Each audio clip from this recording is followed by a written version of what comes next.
So Paul Maurice resigns, saying he felt he took the team as far as he could take them, couldn't take that next step as the head coach of the Jets. Here's a look at his career, EJ, as head coach. Many seasons, many playoff appearances, but a new voice. Yeah, he had a lot of success in Winnipeg, but for me, over these last several years, there have been times when I felt it was time for a new voice. Yeah. And, let's face it, the coaches want to coach, and, Johnny, you mentioned it earlier. The guys always think they have the answer, and they're going to figure it out. If this had been another city, another franchise where things were different, I think Paul probably would have been moved out. Somebody else would have had an opportunity. It doesn't mean Paul's not a good coach. He's coached for a couple of decades now, and he's had a lot of success. He's taken a team to a Stanley Cup final and took the Jets to the Western Conference final. And it just, I think the fact what he said was interesting, Johnny, that he realizes it. He's been in those rooms for such a long time. He knows it now because of all his experience. And I think he's right. And we will see if Dave Lowry is the right guy. But I think they have the players in that room to be a good team. But they definitely, in my view, have needed a different voice for a while. Listen, 9 years is a long time, EJ. Yep. Right? Like, that's a long time. No matter how much you turn over a roster, having the same guy at the helm that long is a long time for anyone to be successful. First off, I'd like to say that was a heck of a press conference that Paul Maurice gave this morning. I mean, he is a great speaker, and you saw many of the best qualities of Paul Maurice, the way he's a leader, he's a speaker, he's a stand-up guy. And yet it's hard to watch that and not come away impressed with him and the kind of guy I would want to be my coach. He really put on a master class in kind of stepping away from a team, and it was really well done. So give him credit there as well. But you're right. It's him recognizing the team's not responding, and on some level, an acknowledgement that he's not responding. He talked about, the juice and the energy to come to the rink every day and take on that challenge, and it being difficult to kind of get there every day and do what he had to do. And it speaks to the demands of being a head coach, the pressure, the time, the challenge, and after a decade, he was kind of tired of it, and so was his team. So I think it's probably mutually beneficial. If you know that as a coach, then it's time you have to go for yourself and for the team. Yeah. And if the team can recognize it, then it's probably time for a new voice as well. So I guess we wish him well. When you watch him do that, he could be in our studio tomorrow doing whatever he wants to do. Yep. I don't know if he will. He said he wants to probably just take some time off, and he's earned that. But it's an unusual move, but it seems, especially when you hear him talk, very appropriate. Yeah. Well, listen, 6 all-time in wins, Paul Maurice, which is pretty impressive. Been there a long time. He's still young. And the pandemic clearly took a toll on Paul Maurice. He said as much, and he said a lot more in a very moving press conference Friday morning leaving Winnipeg. Here's Paul Maurice.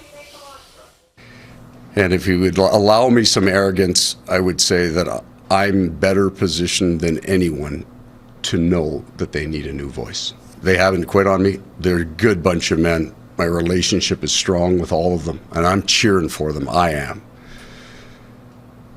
But when you have a 26-year professional hockey coaching career, they need a new voice.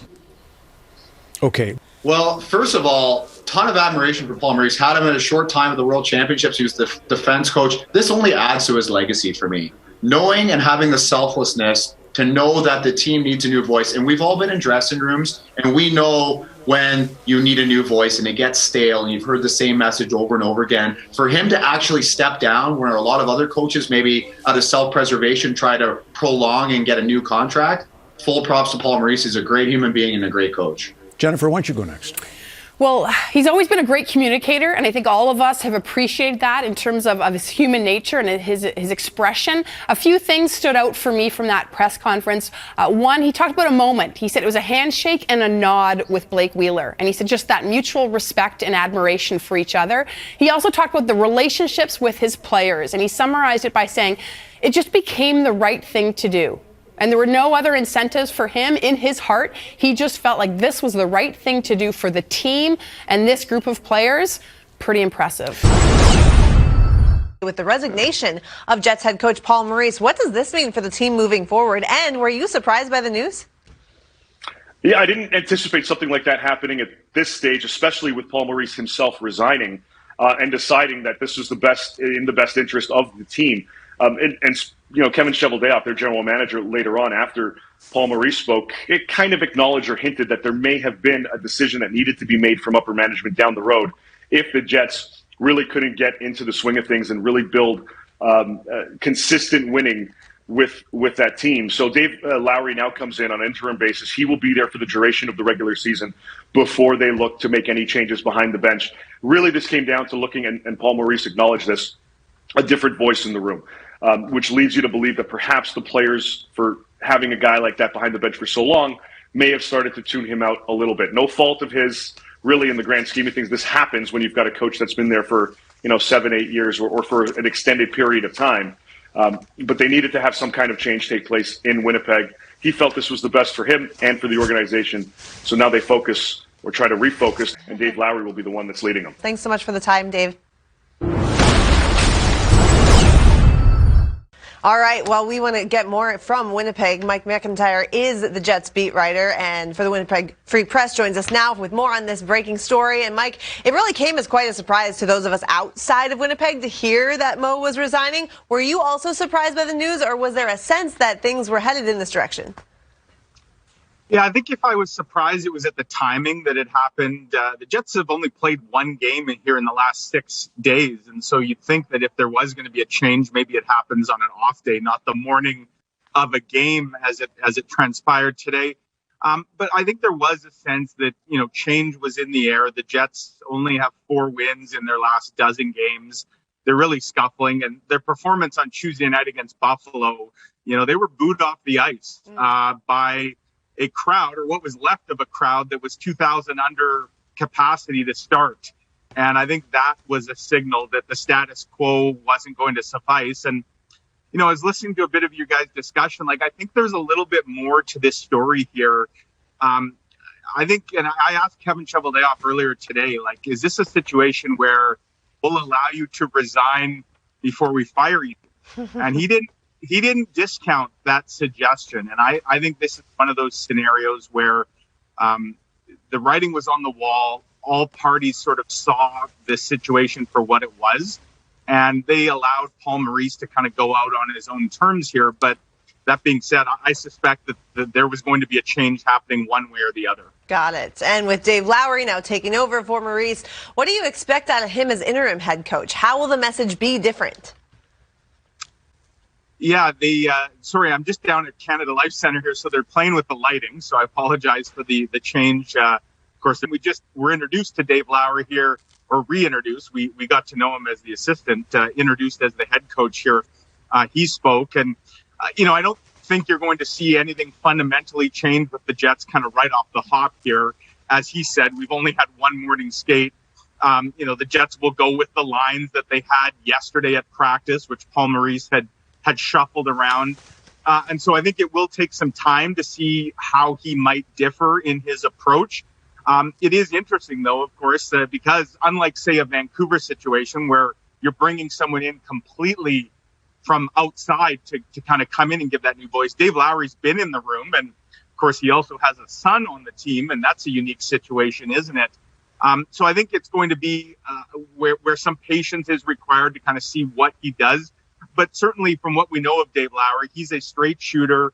There's no gray area. He's black and white. And one of the things the players themselves talked about today is the need to maybe get out of their comfort zone. Maybe things had just become a little too comfortable in Winnipeg.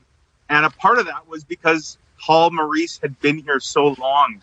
That loyalty maybe only goes so far. And so maybe Dave Lowry will challenge some of these players, especially as you've talked about, some that are underperforming, to get a bit uncomfortable, and perhaps that can spur the Jets on here. Yeah, because the Jets are still within reach of a playoff spot if they can start to go on some sort of a good run here. So what do you think they need to change first and foremost if they do want to make it to the postseason? Well, special teams have really been the Achilles heel of the Jets all season. The power play is not going very well at all. And the penalty kill has been an absolute disaster pretty much from day one. Until they get that sorted out, 5-on-5, I think the Jets' play has been, for most nights, what you'd expect. They dominate at times 5-on-5. They have a lot of talent up front. They tend to outshoot teams. They don't spend as much time in their own end, and they do get pretty good goaltending from Connor Hellebuck. But special teams in a league where the margin between victory and failure is often so thin, when you're routinely losing the special teams battle as they are, that puts you in a real hole. And so, that's something obviously Dave Lowry will have to find, whether it's different personnel or different systems. What Paul Maurice was doing just had not been working, and it really was killing the Jets. Well, thanks so much for your time and your insight. Mike McIntyre from Winnipeg. Thanks, Mike. Paul was in here and he said this is a good day for the Winnipeg Jets and for Paul Maurice. Does it feel like a good day to you? To be honest, not really. Anytime you see, something like this happen, whether it's, resigning or, getting fired, you gotta, you definitely, don't expect it. We just, I was, you find out that this is happening. So it's a big shock, but, anytime this happens, you can't think it's a good day, I think, obviously if it's good for Paul and, that's his thought process, but, it's one of those things that shocks you and you kind of gotta, take a look in the mirror and reflect on things. And, I want to thank Paul for everything he's done for my career and for this team. And, I have nothing but great memories, with him as my head coach. And maybe do you feel like you maybe let him down as players?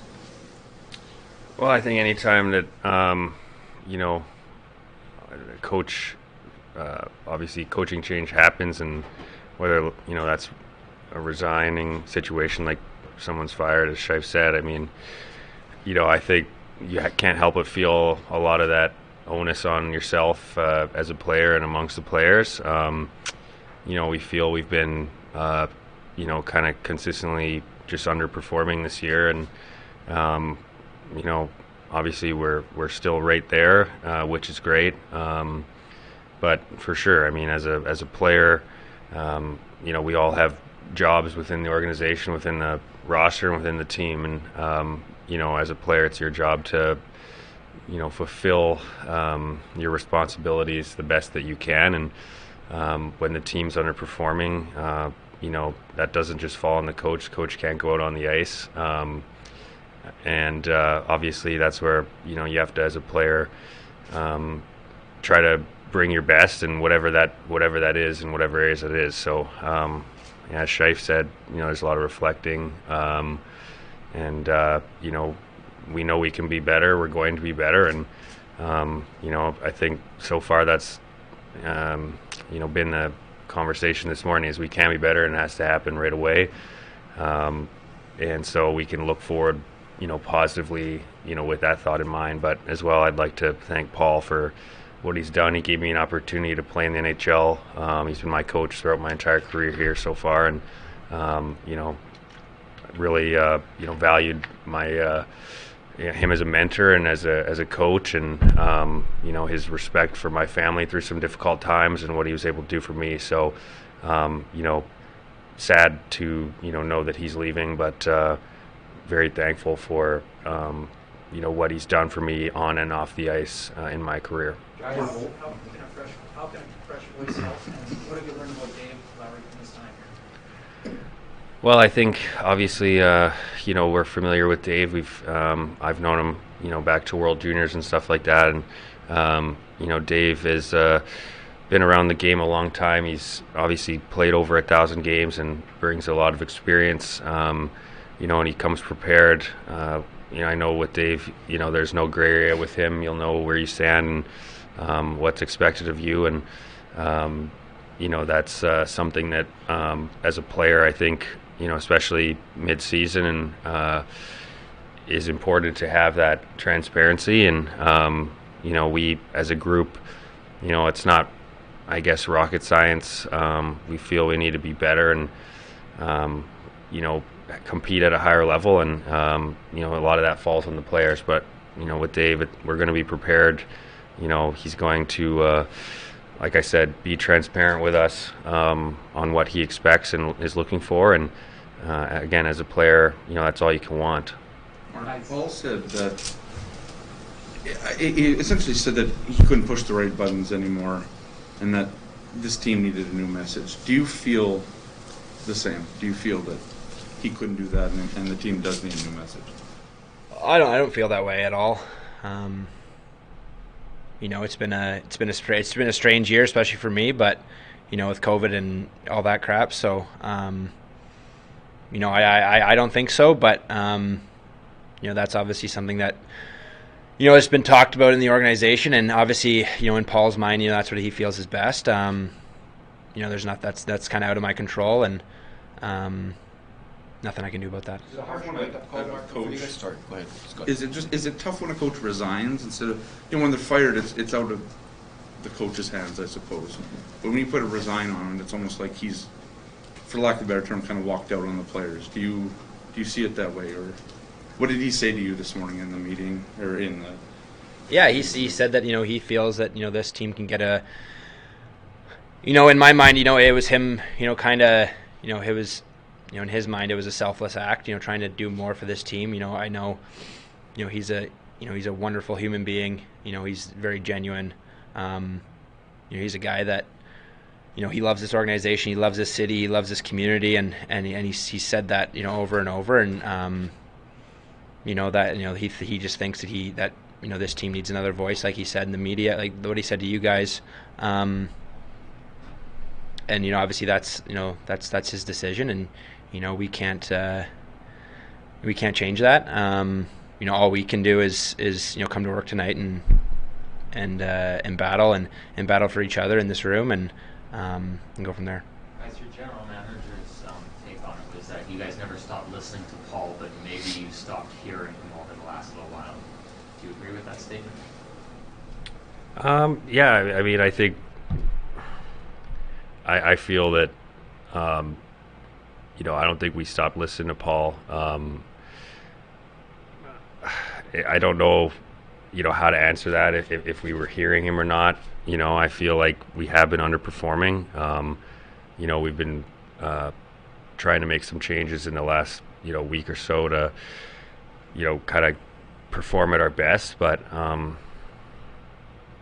think it's a decision that obviously Paul wanted to make, and I think he, again, as Scheif said, I think he felt like it was a selfless decision and one that was the best for our team where we're at now and going forward. And so, I mean, bottom line is the decision was made, and what's gone on or happened in the past here so far this year, we are where we are, and we need to continue to improve and get better and be better in the remainder of the season to reach our full potential and achieve what we want to achieve here as a group and as an organization. So that's where we're at right now. Kevin said in his address that Paul was maybe getting a little angrier and taking some of that anger on himself. Did either of you fellows ever sense that or see that change in Paul over the last couple of weeks? Not really, to be honest. Obviously he wants us to perform. He cares about this team. He cares about, the group of guys that we have in this room, and he wants us to be at our best every single night. And I didn't see that. I didn't see that at all. If you look back on Paul's time here, you were here for a lot of it. What do you see as being his legacy, not only with this team but on your career? Yeah, he was a huge mentor of mine. I pretty much had him my entire NHL career, other than the first half of my first year, my first full year. So he's been, everything I've known, in the NHL. He's been there through good times, bad times. He's taught me a lot. He's been a guy that I respect so much. Like I said before, he's an amazing hockey man. But he's even better, human being. He cares about every single one of us, and I think each and every guy in this room feels that he truly does care about each and every one of us, and I owe him a lot for what he's taught me, for what he's done for my career, for what he's for everything. I can't thank him enough for what he's done for me. Was in here and he described this as a good day for the Jets and for him. Does this feel like a good day to you? Still trying to find my bearings, I think. Definitely was pretty surprising this morning. But yeah, I guess it'll remain to be seen on whether this is going to be a good day. And yeah, I think it's kind of up to the players to decide which one it is at the end of the day. You know, if we play like we're capable of and go on a little run, then maybe it will be. Paul said that the team needed perhaps a new message, and that maybe he wasn't able to kind of push the right buttons anymore. Did you feel that, maybe for both of you? No, you know what? This whole stuff's kind of new for both of us. We've been pretty fortunate. We've had a lot of stability in the organization growing up, and you know, he's been kind of the only coach I've had the pleasure of playing under. So you know, I don't think the message was getting old. You know, I think we were just underperforming, and you know, there's probably some other factors that go into his decision. So you know, I don't think what he was saying was falling on deaf ears or anything like that. When Kevin was in here, he said that maybe it's just a comfort issue, that maybe everybody just got too comfortable because of that familiarity and that longevity. Do you think that that's a trap maybe that everybody fell into, just Paul's been around so long? I think more so it's not that we got too comfortable, it's that we didn't know how to be uncomfortable anymore. And you know, when you're uncomfortable, sometimes that makes you perform that much better. It gets you out of your comfort zone and makes you push to you know, new limits, you know, push yourself harder than you knew you could, or you know, that kind of thing. So I don't necessarily have a full opinion on whether I completely agree or completely disagree with that, but I mean, I do think there is something to be said for when guys are uncomfortable. Sometimes that brings out the best. Andrew, what makes a player uncomfortable?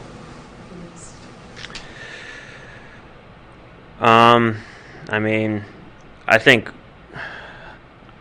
maybe not uncomfortable is the right word, but I mean, if you are a player that is going to play,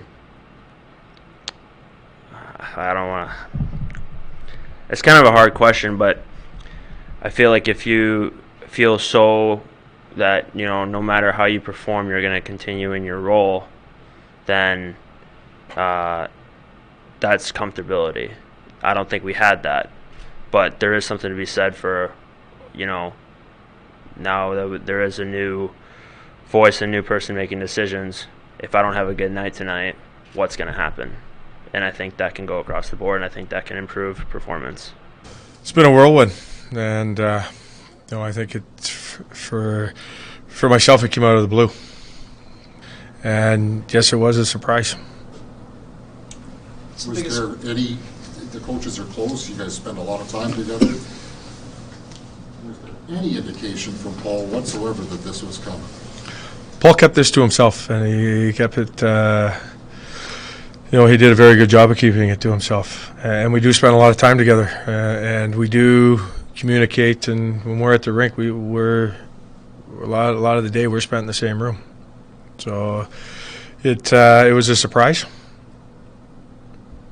We hear a lot about how players have enjoyed playing for Paul and the type of coach he is. Just what's he been like for you to work with, and just maybe speak about the shoes that you're filling to take over from him? Well, I'm not. Paul's a world-class individual, and like I said, he gave me an opportunity to come in and work with him and to be a part of this group.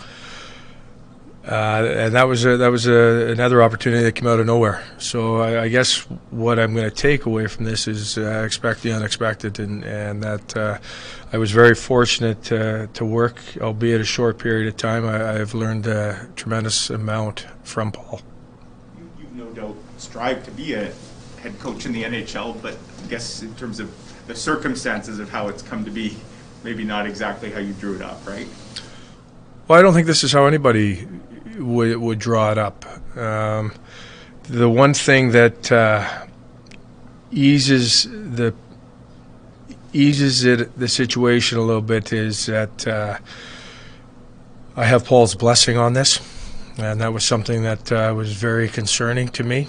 I wanted to make sure that I went through a coaching change in LA, and it was a different case scenario, and this is Paul leaving on his own terms. And that was the one thing that was communicated and reinforced to me, that he left on his terms, and that was extremely important to me, and that he's fully supportive of the decision moving forward.